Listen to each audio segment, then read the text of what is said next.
Hello friends, myself doctor Sameer Mansuri. आज हम बात करने वाले हैं कि आपको बीएमएस सेकेंड ईयर के अंदर किस तरह से स्टडी करना है, किस तरह से आप पढ़कर आसानी से पास हो सकते हैं।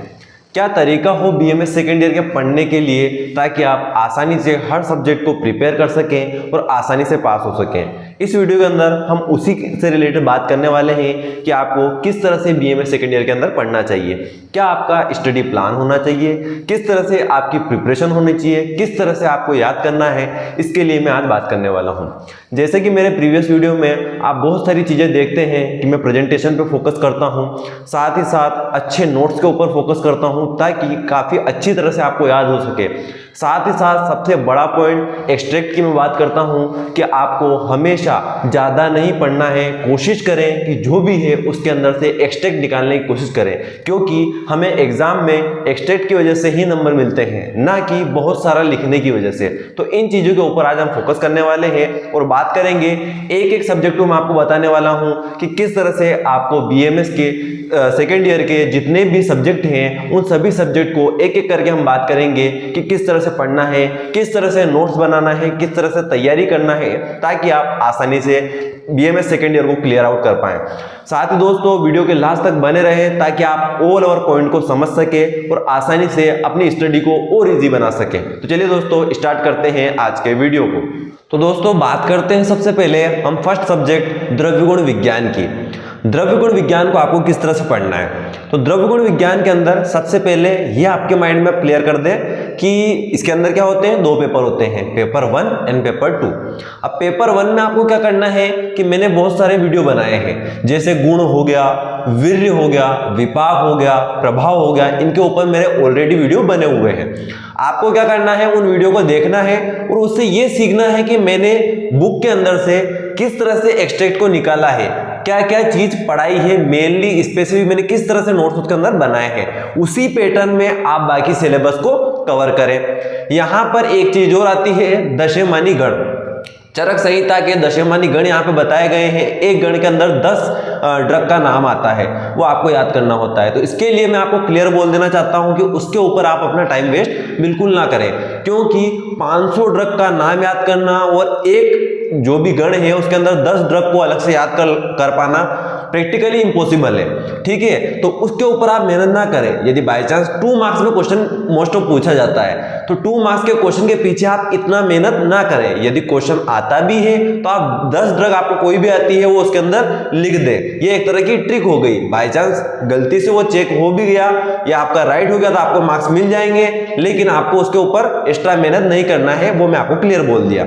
नेक्स्ट चीज आती है यहाँ पर फार्माकोलॉजी। फार्माकोलॉजी के बार बार मेरे पास डाउट आते हैं कि सर फार्माकोलॉजी को किस तरह से पढ़े। 30 मार्क्स की फार्माकोलॉजी होती है पेपर 1 में। अब उसको क्या करना है, उसके अंदर आप क्या करते हैं कि मान लीजिए आपने हिप्नोटिक ड्रग ले ली, तो हिप्नोटिक ड्रग्स को आप पढ़ रहे हैं तो उसके अंदर आपको मैटर आपको बुक के अंदर मिल रहा है कम से कम 15 से 20 पेज का। तो आपको इतना नहीं पढ़ना है। वहां पे क्या करना है, जैसे मैंने वीडियो की स्टार्टिंग में बोला था, एक्सट्रैक्ट निकालना है। वहां से आपको ओनली 1 से 1.5 पेज का मैटर निकालना है। कैसे निकालना है, वहां पे आपको सबसे पहले क्या याद करना है, हिप्नोटिक्स ड्रग की डेफिनेशन याद कर लीजिए, आप क्लासिफिकेशन याद कर लीजिए। उसके बाद हिप्नोटिक्स जो ड्रग होती है उसके 5 से 6 नाम कोई भी ड्रग के आप याद कर लीजिए कि ये क्या की जाती है, एज ए सेडेटिव यूज की जाती है, उसको आप याद कर लें। साथ ही साथ वो एक्शन कैसे करती है उसको आप गूगल से पढ़ लें ताकि आपका नॉलेज भी इंप्रूव हो जाए। इस तरह से आपका वो एक पॉइंट आप अलग अलग कवर करते जाएंगे तो फार्माकोलॉजी भी आपकी मोस्ट ऑफ 30 to 40 पेज में आपकी कंप्लीट हो जाएगी। आपको ज्यादा डिटेल पढ़ने की जरूरत नहीं होगी। ये हमारा हो गया द्रव्यगुण पेपर 1। क्या बोला मैंने, आप मेरे पुराने वीडियो देखें, उससे आपको एक आइडिया लग जाएगा कि किस तरह से पढ़ना है, किस तरह से एक्सट्रैक्ट निकालना है। दशमानी गण के लिए मैं आपको बोल चुका हूं कि उसको पढ़ना नहीं है। यदि क्वेश्चन आ जाता है तो 10 ड्रग कोई भी आप ढूंढ लीजिए, मेनली जो आपको याद हो आप लिख के आ जाइए। नेक्स्ट चीज मैंने बोला, फार्माकोलॉजी में डिटेल नहीं जाना है। डेफिनेशन क्या, क्लासिफिकेशन है, 5 से 6 ड्रग के नाम आप याद कर लें और ड्रग एक्शन आप गूगल से पढ़ लें ताकि आपका नॉलेज भी इंप्रूव हो जाए। ये बात हो गई हमारे पेपर 1 की। अब बात करते हैं हमारे पेपर 2 की। तो पेपर 2 के अंदर मैंने बोला था कि यहां पर क्या होते हैं 70 और 30 मार्क्स के अंदर जो ड्रग्स है उनको डिवाइड कर रखा है। 70 मार्क्स की लॉन्ग ड्रग्स है जो कि 106 है, और जो शॉर्ट ड्रग है उनको 30 मार्क्स की दे रखा है। बाकी कुछ वर्ग के बारे में उन्होंने बताया है, मृग श्रृंग हो गया, जल वर्ग हो गया, इनके बारे में उन्होंने बताया है। तो आपको क्या करना है, इसके अंदर मैंने मेरे प्रीवियस वीडियो में बताया है कि 70 मार्क्स के ऊपर आपको फोकस करना है लॉन्ग ड्रग्स के अंदर। लॉन्ग ड्रग्स के अंदर भी आपको क्या याद करना है, तो मैंने 6 पॉइंट आपको बताया है कि आपको बोटानिकल नेम, फैमिली, पर्याय, विशिष्ट योग क्या होता है, क्या उसका केमिकल कंपोजिशन है, इन चीजों के ऊपर फोकस करें। ठीक है, इसी के साथ में कॉमन वीडियो मेरे चैनल पे है जिससे आपको औषधि प्रयोग, मात्रा कैसे लिखना है, सभी ड्रग का स्वरूप कैसे लिखना है वो कॉमनली पता चल जाएगा। आगे बात करते हैं नेक्स्ट चीज क्या है, तो लॉन्ग ड्रग के ऊपर फोकस करें मेनली। देन शॉर्ट ड्रग की बात करें तो यहां पर मैं बोलता हूं कि शॉर्ट ड्रग जो भी है आपको स्किप करना है, नहीं पढ़ना है। आप 70 नंबर की जो लॉन्ग ड्रग्स पढ़ लेंगे उसी में आपका काम हो जाएगा, क्योंकि जो शॉर्ट ड्रग होती है वो मोस्ट ऑफ क्या होती है, ऑप्शनल होती है, बहुत ज्यादा नहीं पूछी जाती है। कोशिश करता है एग्जामिनर ज्यादा से ज्यादा लॉन्ग ड्रग ही पूछी जाती है। मेरा एक्सपीरियंस रहा है, मैंने ज्यादातर देखा है कि लॉन्ग ड्रग ही पूछी जाती है, तो आप उनके ऊपर फोकस करें। देन जो वर्ग दे रखे हैं, जल वर्ग हो गया, मधु वर्ग हो गया, उनको आप पढ़ें। मृग श्रृंग हो गया, कस्तूरी हो गई, इनको पढ़ लें क्योंकि इनसे क्वेश्चन बनते हैं। आपको छोड़ना क्या है पेपर 2 में, शॉर्ट ड्रग बिल्कुल नहीं पढ़ना है, और लॉन्ग ड्रग भी पढ़ने का तरीका मेरे चैनल पे ऑलरेडी मैंने बता रखा है कि किस तरह से पढ़ना है। आप द्रव्य गुण की जो प्लेलिस्ट है उसके अंदर जाकर देखेंगे तो आपको ऑल ओवर चीजें पता चल जाएगी किस तरह से पढ़ना है। ये हमारा सबसे पहला सब्जेक्ट क्लियर हो गया, द्रव्य गुण विज्ञान। अब बात करते हैं सेकेंड हमारा सब्जेक्ट आता है रोग निदान। अब रोग निदान को कैसे पढ़ना है, रोग निदान के अंदर भी वही मैटर है, पेपर 1 और पेपर 2।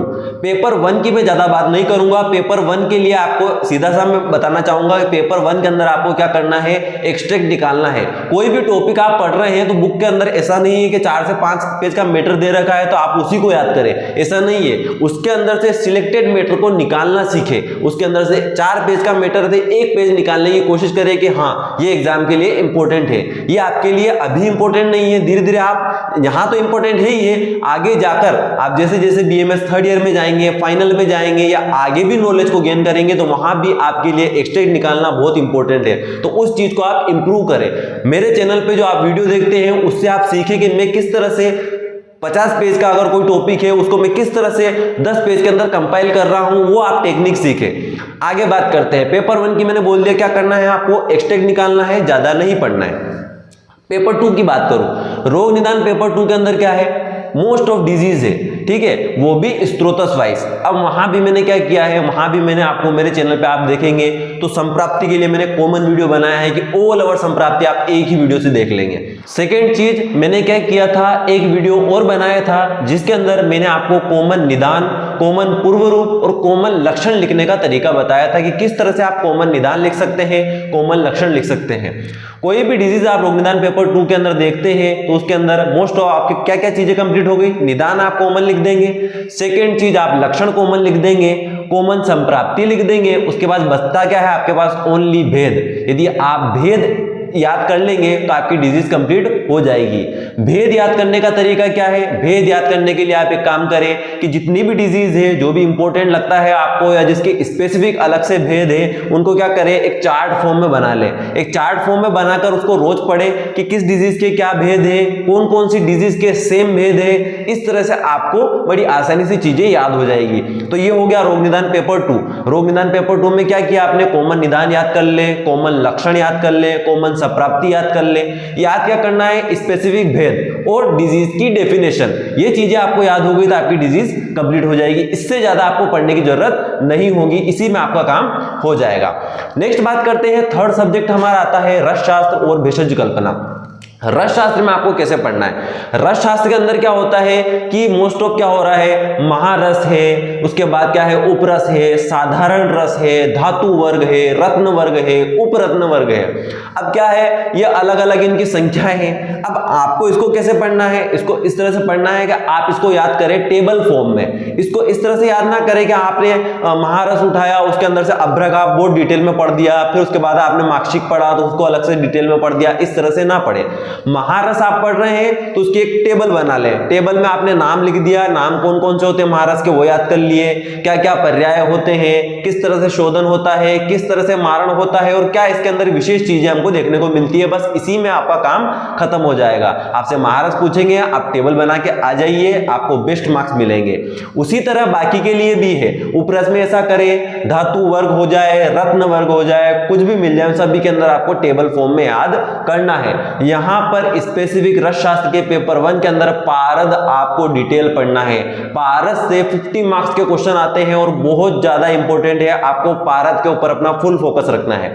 आगे बात करूं भेषज कल्पना की, तो भेषज कल्पना के अंदर क्या है, भेषज कल्पना के अंदर भी आपको डिटेल नहीं जाना है। जैसे कि शुरू से बोल रहा हूं, एक्सट्रैक्ट निकाले, जितना हो सके एक्सट्रैक्ट निकाल कर पढ़ें, ज्यादा डिटेल नहीं जाना है। डिटेल बहुत सारी दे रखी है, किसी ने वहां पर उसको बनाने की प्रोसेस दे रखी है, तो उसको भी आप एज एरो फॉर्म में बना लें, शॉर्ट उसकी टेबल टाइप बना लें, ताकि आपको आसानी से याद हो जाए। बाकी मेरे चैनल पे वीडियो ऑलरेडी अपलोडेड है, जो आपको टॉपिक नहीं मिलते हैं मैं कोशिश करता हूं कि उन्हीं को पहले बनाऊं ताकि आपकी प्रॉब्लम सोल्व हो जाए। ये हो गया हमारा रसशास्त्र और भेषज कल्पना। रसशास्त्र में मैंने क्या बोला, पारद मोस्ट इंपोर्टेंट। सेकेंड चीज, टेबल फॉर्म में आपको चीजें याद करना है। भेषज कल्पना में बोल रहा हूं आपको एक्सट्रैक्ट बनाना है और एक्सट्रैक्ट निकाल कर साथ ही साथ क्या करना है, कोई भी आप निर्माण विधि अरिष्ट की पढ़ रहे हैं, आसव की पढ़ रहे हैं, किसी की भी कोई भी निर्माण प्रोसेस बन रहा है, तो उसमें क्या करना है, आपको उसको चार्ट रूप में बनाना है, एरो रूप में बनाना है, ताकि आपको आसानी से समझ आ जाए। आगे बात करते हैं हमारे चरक संहिता के बारे में। चरक संहिता के अंदर बात करूं तो सूत्र स्थान मोस्ट इंपोर्टेंट 60 मार्क्स का होता है, जिससे बहुत ज्यादा क्वेश्चन आते हैं। तो उसके लिए मेरे अब उसमें क्या प्रॉब्लम होती है मेनली स्टूडेंट को, कि चरक संहिता के अंदर आप खोल के देखेंगे तो आपको पता ही नहीं चलता है कि पढ़े क्या। बहुत सारा मैटर है, एक चैप्टर 30-40 पेज का है, तो उसको किस तरह से उसके अंदर से क्या क्वेश्चन पूछे जाते हैं, क्या पढ़े क्या नहीं पढ़े, क्या इंपॉर्टेंट है क्या इंपॉर्टेंट नहीं है, ये चीज में आप कंफ्यूज हो जाते हैं। तो उसके लिए मेरे चैनल पर ऑलरेडी मैंने सूत्र स्थान के 3 वीडियो अपलोड किए हैं, जिसके अंदर मैंने आपको ऑल ओवर क्वेश्चन बता दिए हैं चैप्टर वाइज कि कौन से चैप्टर में आपको कौन सा क्वेश्चन पढ़ना है। यदि आप उन तीनों वीडियो को देखकर वो क्वेश्चन नोट कर लेते हैं और चरक संहिता में सूत्र स्थान के अंदर ओनली वही क्वेश्चन पढ़ते हैं, उन क्वेश्चन से बाहर आपका एक भी क्वेश्चन नहीं जाएगा। नेक्स्ट बात करते हैं उसके सेकंड स्थान निदान स्थान की। तो रोग निदान जब आप पढ़ते हैं तो वहीं पर आपका चरक संहिता का जो निदान स्थान होता है वो कवर हो जाता है, तो पढ़ने की आपको प्रॉब्लम नहीं होगी। थर्ड बात करें विमान स्थान, तो विमान स्थान के भी इंपॉर्टेंट क्वेश्चन का वीडियो मेरे चैनल पर रखा है, आप उसको वहां से देखकर उसके भी क्वेश्चन नोट डाउन कर लें और उन्हीं को पढ़ें। आगे बात करते हैं शारीरिक स्थान की और इंद्रिय स्थान की। इंद्रिय स्थान इतना इंपॉर्टेंट नहीं है, लेकिन शारीरिक स्थान इंपॉर्टेंट है। मैं कोशिश करूंगा कि बहुत जल्दी आपको शारीरिक स्थान के भी इंपॉर्टेंट क्वेश्चन प्रोवाइड करा दूं, तो इस तरह से आपके सब्जेक्ट कवर हो जाएंगे। इस तरह से आप पढ़ने का अपना तरीका रखें और अच्छे से पढ़ाई करें। इसके अलावा भी आपको कोई डाउट आता है तो मेरे व्हाट्सएप नंबर मैंने आपको चैनल पर प्रोवाइड करा रखे हैं, आप मुझसे पर्सनल भी बात कर अपनी प्रॉब्लम को बता सकते हैं। साथ ही आपको कुछ नोट्स की रिक्वायरमेंट होती है तो उसके लिए भी मैंने मेरे व्हाट्सएप नंबर दे रखे हैं, आप मुझे मैसेज करिए। मेरे पास जितने भी नोट्स अवेलेबल हैं मैं आपको प्रोवाइड कराऊंगा, और कोई भी आपकी प्रॉब्लम होती है तो आप मुझे जरूर बताएं। साथ ही साथ जिसने भी अभी तक मास्टरमाइंड समीर चैनल को सब्सक्राइब नहीं किया है प्लीज सब्सक्राइब कर लें, बेल आइकन को प्रेस कर दें ताकि आने वाली वीडियो की नोटिफिकेशन आपको मिलती रहे। इसी तरह आयुर्वेद को पढ़ते रहिए, सीखते रहिए और आयुर्वेद को आगे बढ़ाते रहिए। Thank you.